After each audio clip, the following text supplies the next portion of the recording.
जय हिंद बच्चों। आज हम लोग चलते हैं दो चर वाले रैखिक समीकरण पढ़ेंगे, है ना। जो 9th क्लास में पढ़ना है, 10th में पढ़ना है, मतलब विशेष करके दोनों क्लास में 9th 10th में पढ़ना है। ऐसे तो 7 में भी एक चर है, तो हम लोग आज यही जानेंगे। एक चर, दो चर, आखिर दो चर का रैखिक समीकरण, एक चर का रैखिक समीकरण, है ना। चर अचर समीकरण, बहुपद, बीजीय व्यंजक, इसको हम समझेंगे। ऐसे इसके बारे में चर्चा हो चुका है ना। अगले वीडियो में जो वीडियो बना है उसमें जो बीजीय व्यंजक का जो वीडियो है उसमें डाला गया है, तो उसका डिस्क्रिप्शन में डाल भी देंगे। लेकिन फिर भी जो नए बच्चे हैं, है ना, उनके लिए थोड़ा सा रिपीट कर देना अच्छा समझता हूं। तो कहने का मतलब, चलते हैं हम लोग चर अचर। चर पहले चलते हैं, है ना। चर वेरिएबल, है ना, तो जिसको अंग्रेजी में वेरिएबल कहा जाता है। तो चर ए से लेकर जेड तक, कोई अंग्रेजी वर्णमाला का अक्षर है ना, ए से लेकर जेड तक हो, ए से लेकर जेड तक हम लोग चर कहते हैं। और अचर, अचर मीन्स कांस्टेंट, अंग्रेजी को कहते हैं कांस्टेंट। 1 से लेकर 1 2 3 4, है ना। इस तरह हम लोग अनंत तक चल सकते हैं। इस तरह हम लोग डॉट कम देने का मतलब अनंत तक चल सकते हैं, 1 से लेकर अनंत तक। तो ये हो गया अचर। अच्छा, अब रह गया बीजीय व्यंजक, है ना, जिसको हम लोग बीजीय व्यंजक है, जो है बीजीय व्यंजक, जिसको अलजेब्रिक एक्सप्रेशन हम लोग कहते हैं अंग्रेजी में, है ना, अलजेब्रिक एक्सप्रेशन। तो बीजीय व्यंजक जो है चर अचर, चर और अचर दोनों मिलता है तो बीजीय व्यंजक बनता है।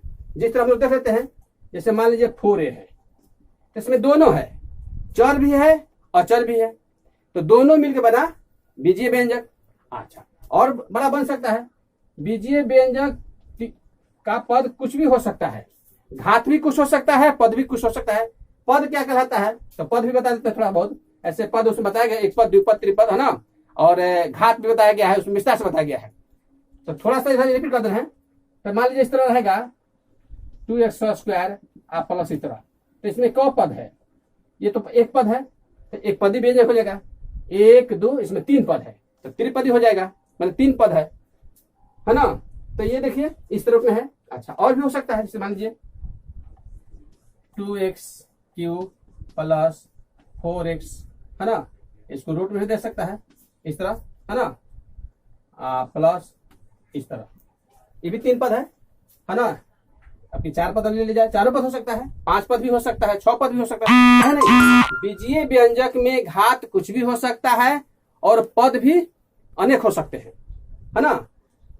तो ये बीजीय व्यंजक हो गया। अच्छा, इस रूप में भी रह सकता है बीजीय व्यंजक, इस रूप में, दोनों रूप में रह सकता है ना। बीजीय व्यंजक दोनों रूप में रह सकता है, इस रूप में भी और इस रूप में भी, घात कुछ भी हो सकता है। अच्छा, तो बीजीय व्यंजक, हर बीजीय व्यंजक बहुपद नहीं होता है। जैसे ये देखिए बहुपद हो जाएगा, लेकिन ये बहुपद नहीं होगा। ध्यान रखिए, काहे नहीं होगा कि इस चर का जो घात है, चर घात जो 1/2 है ना, पूर्ण संख्या नहीं है। अब बहुपद की पहचान है कि घात जो है, चर का घात जो होगा पूर्ण संख्या होगा। बस अंतर समझिए, बहुपद में आप बीजीय व्यंजक अंतर समझिए। बहुपद, है ना, देखिए 2 एग्जाम्पल दिए हैं यहाँ पे। देखिए 4x³ प्लस 2x² प्लस 6 दिया हुआ है, 3 पद है, ठीक है, उसका मतलब नहीं, हमको घात से मतलब है। चर घात कितना है, 3 है, यहाँ 2 है, यानी पूर्ण संख्या है। इसमें देखिए घात 3 है ना, लेकिन इसका घात जो है 1/2 है। इसमें ये नहीं देखना कि बड़ा घात कौन है, बड़ा घात तो ही है, लेकिन बड़ा घात का नहीं घात देखना है। कोई भी है चर, उसका घात अगर 1/2 है, पूर्ण संख्या नहीं है, तो वो क्या होगा, वो बहुपद नहीं होगा, वो कभी भी बहुपद नहीं हुआ। क्या होगा, वो बीजीय व्यंजक कहलाएगा। क्या कहलाएगा, बीजीय व्यंजक। तो 3 चीज हम लोग समझे, 4, अच्छा 4 चीज समझे। चर भी समझ लीजिए, अचर भी समझ लिए, बीजीय व्यंजक भी समझ लिए कि चर अचर के मिलने से बनता है। बहुपद और बीजीय व्यंजक में अंतर भी समझ लिए हम लोग। घात पर ध्यान देना है, घात अगर पूर्ण संख्या है तो बहुपद होगा, अगर घात पूर्ण संख्या नहीं है तो बीजीय व्यंजक है। बात क्लियर। अब बीजीय व्यंजक में, है ना, बीजीय व्यंजक में घात कुछ भी हो सकता है और पद भी कुछ भी हो सकता है, 3 4 5 6 7 हो सकता है। लेकिन बहुपद में घात चर का पूर्ण संख्या ही होगा, है ना। तो यहाँ क्या क्लियर हो रहा है कि हर बीजीय व्यंजक, है ना, हर बीजीय व्यंजक बहुपद नहीं हो सकता है। हर बीजीय व्यंजक बहुपद नहीं हो सकता है ना। बहुपद कभी कभी हो जाएगा, कभी बीजीय व्यंजक रूप में रहेगा, लेकिन हर कहा जाएगा कि सब बीजीय व्यंजक बहुपद होगा तो नहीं होगा। हाँ, ये कह सकते हैं कि हर बहुपद बीजीय व्यंजक हो सकता है। जैसे मान चलिए बहुपद है तो बीजीय व्यंजक भी है, ये बहुपद है तो बीजीय व्यंजक भी है। तो क्या क्लियर हो रहा है हम लोग का? अंतर क्या हो रहा है कि हर बहुपद बीजीय व्यंजक हो सकता है ना, हर बहुपद बीजीय व्यंजक हो सकता है, लेकिन हर बीजीय व्यंजक बहुपद नहीं हो सकता है। यही अंतर है, घात का अंतर है। घात याद रखिएगा, सब कुछ याद रहेगा।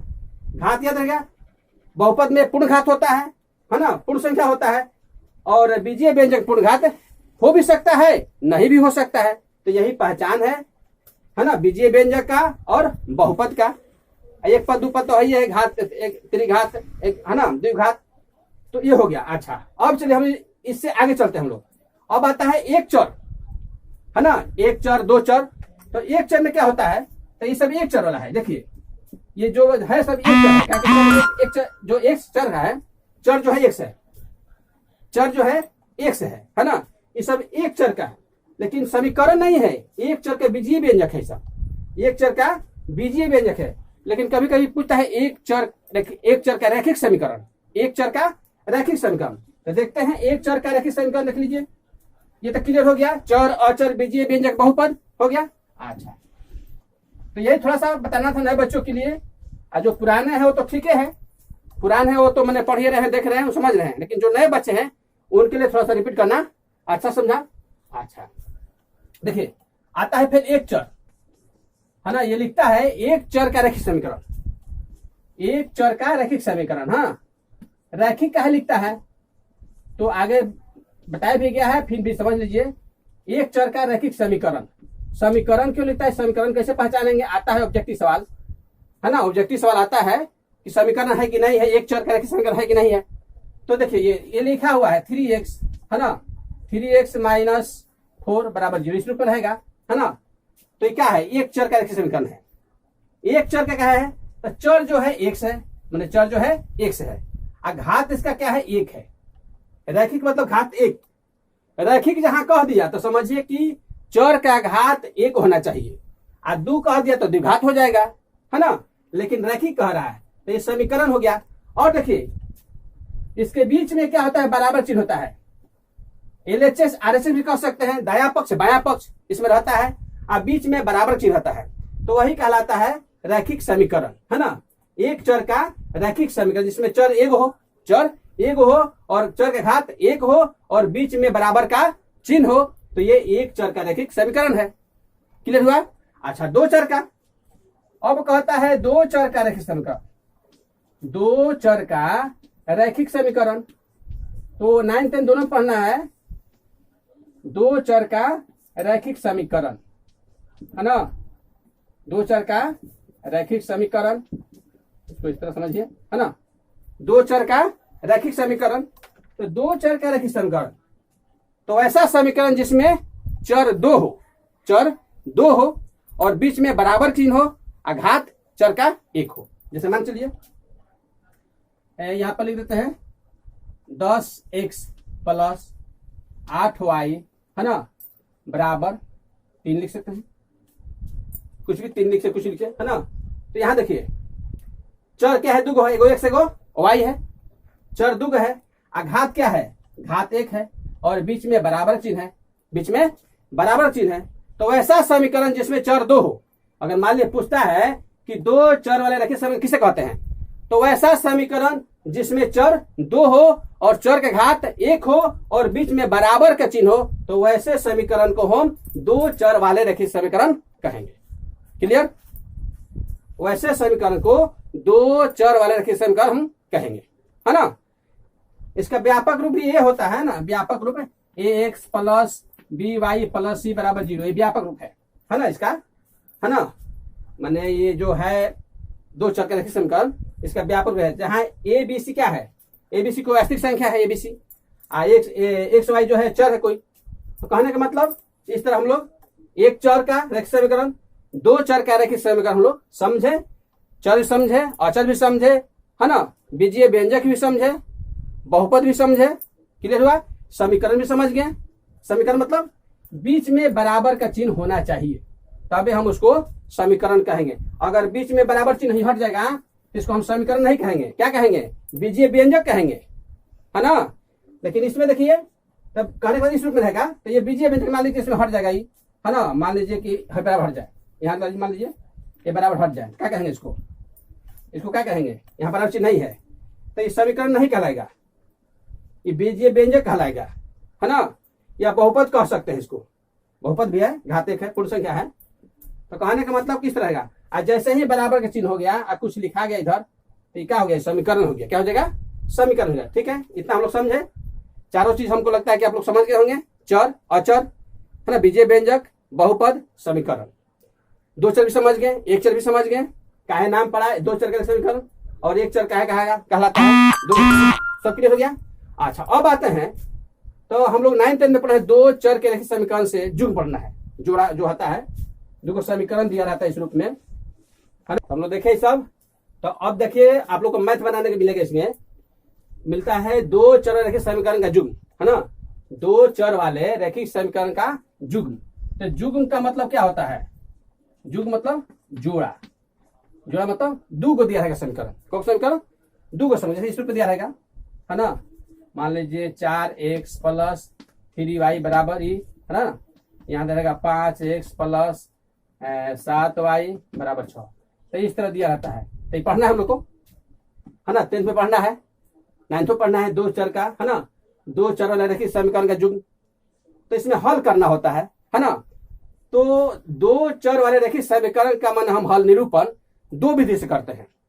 एक करते हैं ग्राफीय विधि से, है ना, एक करते हैं ग्राफीय विधि से। इसमें निरूपण दो तरह से करते हैं, एक है ग्राफीय विधि और दूसरा है बीजीय विधि, है ना। दूसरा आपका है बीजीय विधि।